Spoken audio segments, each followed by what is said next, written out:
Namulakan wa ta'ala. Jadi ciri khas kehidupan keluarga Ibrahim pengorbanan. Kemudian yang kedua semulaikan, keluarga Ibrahim ini senengannya itu khidmat. Ibrahim itu terkenal di kalangan para nabi paling seneng khidmat tamu. Paling seneng khidmat tamu.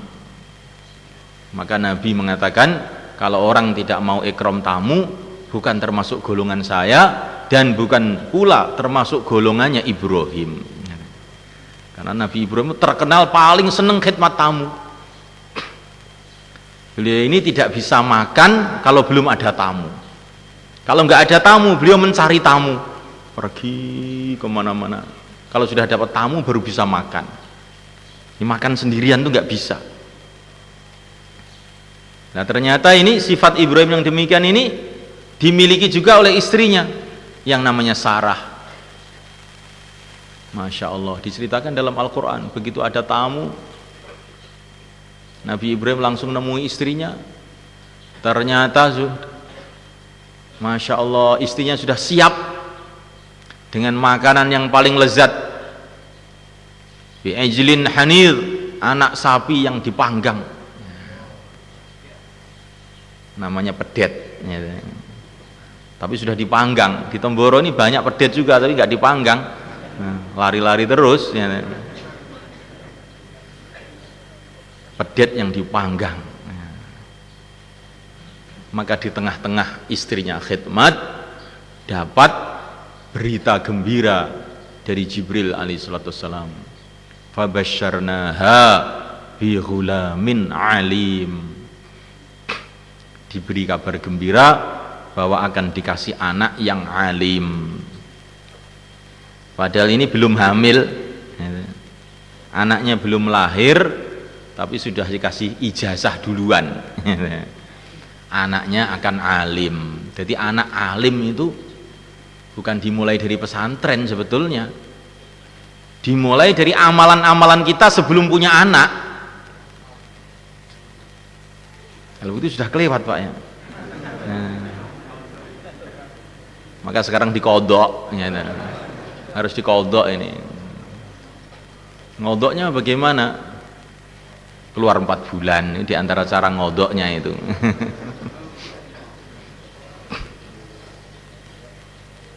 Jadi anak belum lahir sudah dikasih tahu ini anak ini mau alim.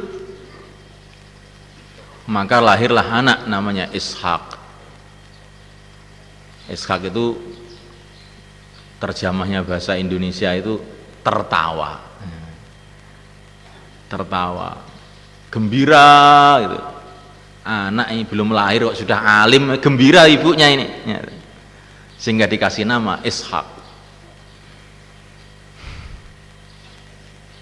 Namulakan wa ta'ala, ini diantara ciri khas keluarga Ibrahim, korban untuk agama, suka khidmat. Maka kita ini kalau ada tamu-tamu di rumah kita, tamu di masjid kita, coba istri kita suruh khidmat. Niatnya, ya Allah, saya khidmat tamu, jadikanlah khidmat tamu ini barokahnya untuk anak saya yang sedang di pesantren, jadikanlah dia menggembirakan saya jadi orang alim, jadi pejuang, jadi orang yang dekat pada Allah. Bagaimana semalekan? Punya anak alim itu mahal semalekan. Masya Allah, tidak bisa main-main. Kita perlu pengorbanan. Terus diantara ciri khas keluarga Ibrahim, semalekan, juga beliau ini banyak doa untuk anak cucu. Kadang-kadang wali murid ini Masya Allah sudah sedih melihat anaknya yang tidak istiqomah, yang nakal, ini sedih sehingga mengeluh. Semua orang dilapuri, bagaimana Pak Kiai, bagaimana Ustadz, anak saya ini kok sulit sekali. Semua orang sedih, dia mundar-mandir ke sana kemari mengeluh. Tapi kalau malam tidur saja. Bagaimana malaikat? Ini untuk jadi anak yang alim itu perlu pengorbanan malaikat. Di antara pengorbanan kita harus malam tuh banyak doa. Berapa kali? Sebanyak-banyaknya. Innallaha yuhibbul mulhina fid du'a. Ya, Allah Subhanahu wa taala suka dengan orang yang doa itu diulang-ulang terus, belum berhasil doa aja terus. Akhirnya diterima juga oleh Allah. Ya Allah, jadikanlah anak saya ini menjadi orang alim yang bermanfaat, yang akan menyebarkan agama di seluruh alam. Ya Allah, terus begitu diulang-ulang 1000 kali, 2000 kali, 3000 kali. Nanti satu saat pasti Allah akan tampakkan hasilnya. Doa jangan juga tidak cukup sekali, Pak. Kita kadang-kadang, ya banyak doa lah, Pak. Saya ini sudah doa kok.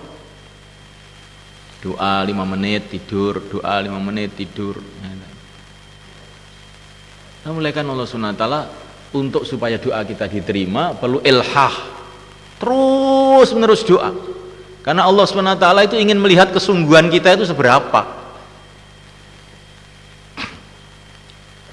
Itu Imam Bukhari waktu kecil sakit buta, kena cacar, matanya kena cacar, buta. Ibunya doa tiap malam, nangis tiap malam. Maka Masya Allah, kekuatan doanya seorang ibu, anak yang sudah buta itu. Imam Bukhari tiba-tiba ngipi jumpa Nabi Ibrahim. Maka Nabi Ibrahim mengatakan kurang lebihnya, berkat doanya ibu kamu, mata kamu disembuhkan oleh Allah. Bangun tidur sudah melek lagi. Di doanya ibu itu penting. Jangan cita-citanya anaknya hafid Quran, jadi orang alim, anaknya supaya jadi wali, tapi ibunya nonton TV terus. Nah, ini namanya ngalor ngidul, nggak cocok ini. Antara cita-citanya dengan amalannya ini nggak cocok blas gitu. Ya bagaimana ini? Ya, seperti orang berdoa ya, dan cita-citanya ini ingin ke Surabaya, tapi dia berjalan ke barat terus. Cita-citanya ingin ke Surabaya kok melakoni ngulon terus, ya apa ya? Cita-cita ingin ke Surabaya, berjalan ke barat terus. Maksudnya dari sini loh. Ya memang kalau orang Sulawesi harus berjalan ke barat harus ke Surabaya ya. Orang sini ingin ke Surabaya harus ke timur bukan ke barat. Akhirnya sampai Jakarta. Setelah sampai Jakarta menyesal. Saya ini cita-cita saya ingin sampai Surabaya. Dan saya juga sudah banyak doa untuk sampai ke Surabaya. Tapi kok nyatanya sampai Jakarta. Nah ceritanya bagaimana tuh Pak? Ya saya ini ya doa terus, tapi saya berjalannya ke barat terus. Itu sama dengan kita ini punya cita-cita anak yang soleh, anak alim, anak pejuang. Tapi amalan kita ini tidak kita sesuaikan dengan cita-cita kita. Maka ini perlu dalam majelis yang mulia ini kita menyesuaikan diri dengan cita-cita kita ini. Ini menunjukkan bahwa kita ini bersungguh-sungguh. Kalau kita bersungguh-sungguh doa betul malaikat, satu saat pasti Allah tampakkan. Al Imam As-Suyuti radhiyallahu ta'ala anhu malaikat, itu beliau punya anak. Ini anaknya semua alim semua, kecuali satu ini agak nakal. Padahal Imam Suyuti ini ulama besar yang ngarang kitab tafsir Jalalain. Dan banyak sekali kitab-kitab yang dikarang oleh Imam Suyuti. Tingkat kewaliannya Imam Suyuti itu sampai beliau ini sering berjumpa Nabi itu dalam keadaan berjaga, lek-lekan melek ya.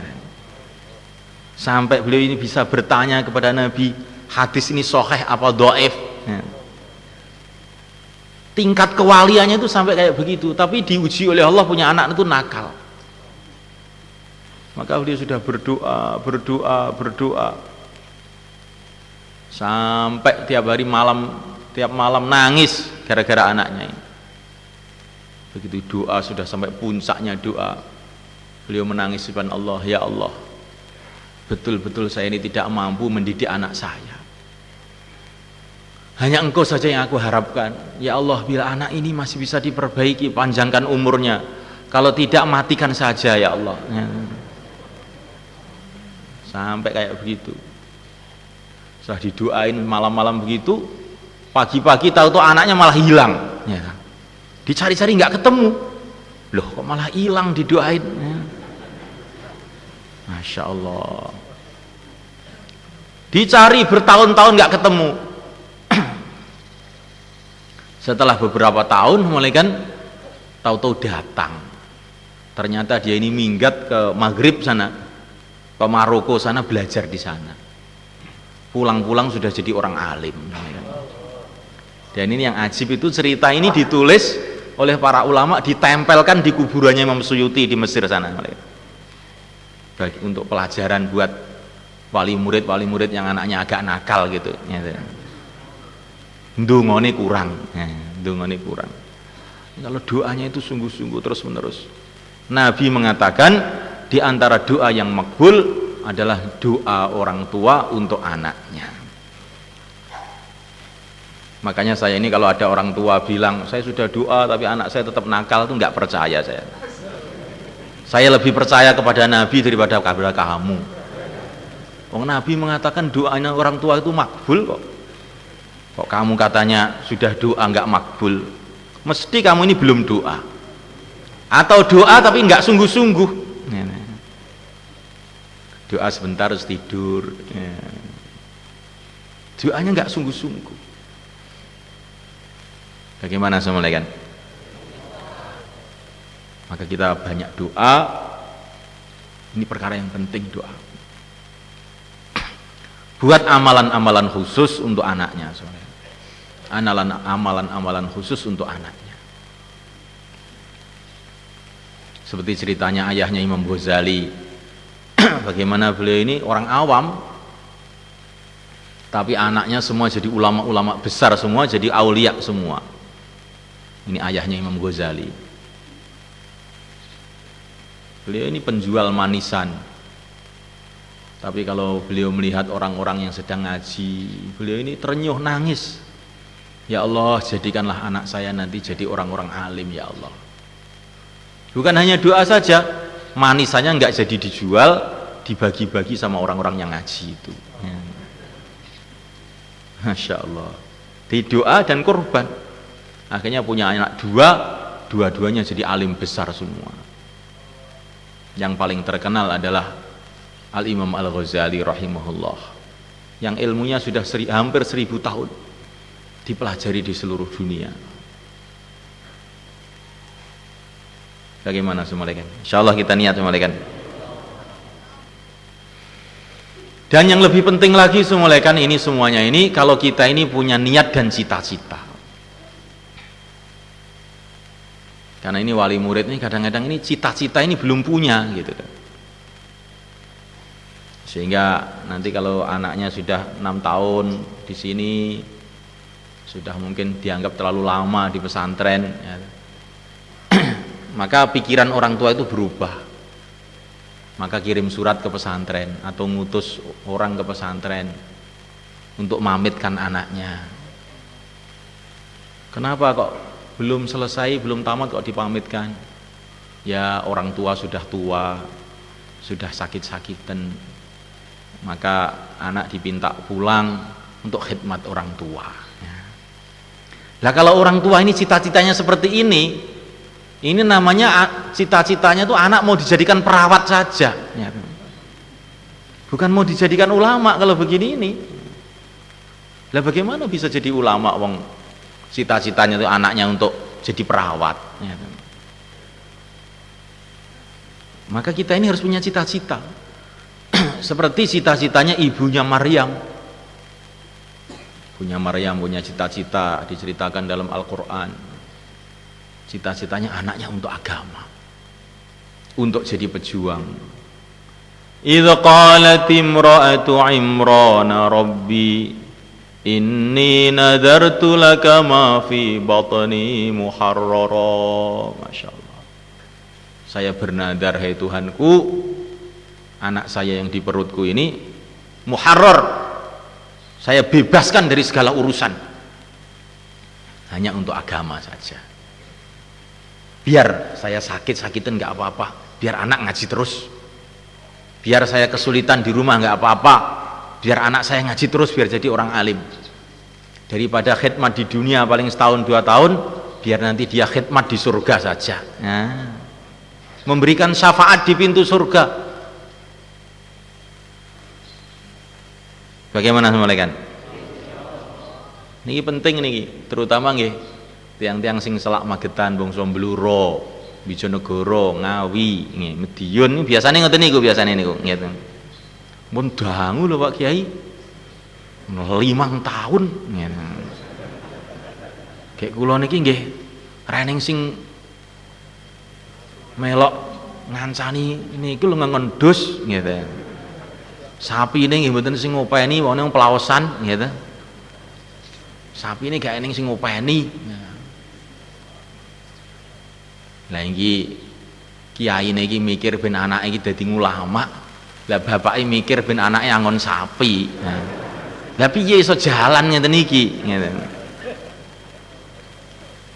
Akhirnya anake bingung ngeten.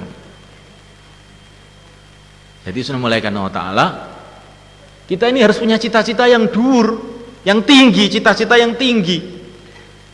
Bagaimana anak jadi ulama?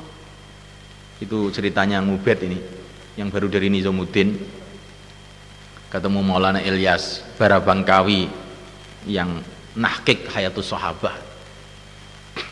Beliau itu nahkik Hayatus Sahabah, satu kitab ini saja waktunya itu 16 tahun. Beliau ini cerita, Masya Allah, saya ini bersyukur kepada Allah. Ayah saya ini orang awam, nggak ngerti apa-apa, tapi anak-anaknya jadi ulama.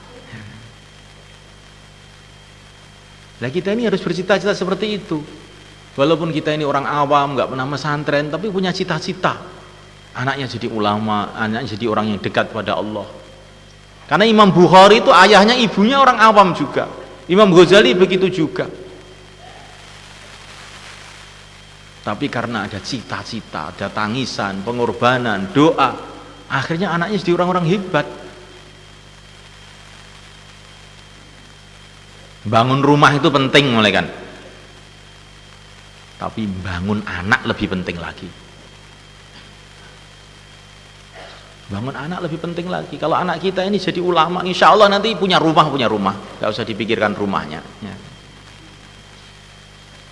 Gak ada ceritanya orang yang mengamalkan agama sungguh-sungguh terus kelaparan, tidak ada. Lihat ulama-ulama zaman dulu itu, apa mereka kelaparan? Enggak.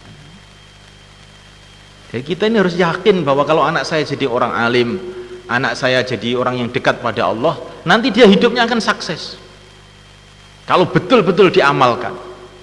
Sehingga kita ini doanya itu sungguh-sungguh, nangisnya waktu malam itu sungguh-sungguh, pengorbanannya itu juga sungguh-sungguh. Gitu semalekan. Ada seorang Madinah namanya Farruh. Dia ini orang kaya, punya uang itu 1 karung semalekan. Zaman dulu nggak ada bank, nggak ada apa-apa. Lah uangnya 1 karung itu dipendem di bawah tanah. Kemudian bilang sama istrinya, saya sekarang mau keluar di jalan Allah. Ini uang ini 1 karung saya pendem di sini, kamu jaga ya. Maka dia keluar jalan Allah. Dikira istrinya ya, waktu itu istrinya sedang hamil. Dia keluar jalan Allah. Ternyata keluarnya itu lama sekali, nggak pulang-pulang. Sampai berapa bulan keluarnya? 24 tahun keluar itu. Sampai di pojok dunia sana. Setelah 24 tahun pulang ke Madinah, dia ke masjid dulu. Maka dia heran, orang-orang tua-tua sudah pada mati semua, kok khotibnya kok lain, kok anak muda jadi khotib. Khotibnya Masya Allah, suaranya bagus, indah.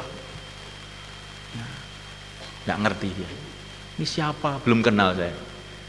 Waktu saya keluar ini anak ini belum lahir, jelas ini. Sebetulnya itu anaknya dia itu yang waktu dia keluar di perut ibunya sudah jadi ulama besar, namanya Robi'ah, gurunya Imam Malik. Maka sebelum dia pulang dengarkan taklim di masjid itu saya seneng, masya Allah. Kok ada ulama yang sehebat ini? Akhirnya dia pulang. Setelah pulang, loh kok ternyata ulama itu tadi kok di rumah dia. Maka dia terkejut, wah ini berarti ngawini istri saya ini anak ini. Orang masih punya suami kok dikawini, bagaimana ini? Maka dia langsung marah, pedangnya dihunus. Maka sama istrinya dikata, kenapa kamu marah-marah? Ini anak, kenapa dia masuk di sini? Ini kan rumah saya, kamu istri saya. Ini siapa ini masuk di sini? Maka istrinya, itu anak kamu, katanya. Maka dia nangis. Lah duduk lama-lama di rumah dan tanya sama istrinya, lah uang saya 1 karung itu dulu di mana? Maka istrinya bilang, sekarang saya suruh pilih kamu, pilih anak yang alim seperti Robi'ah itu apa pilih uang 1 karung? Yo milih anak alim toh, katanya. Itu uang 1 karung sudah saya habiskan semua untuk membiayai anak kamu itu. Ya sudah lah gitu, katanya. Wah ini target uang terusnya apa maksudnya ini? Maksudnya ya biar dipahami sendiri-sendiri. Saya enggak, maksudnya apa saya sendiri ini juga tidak ada niat apa-apa, cuma cerita-cerita begitu aja.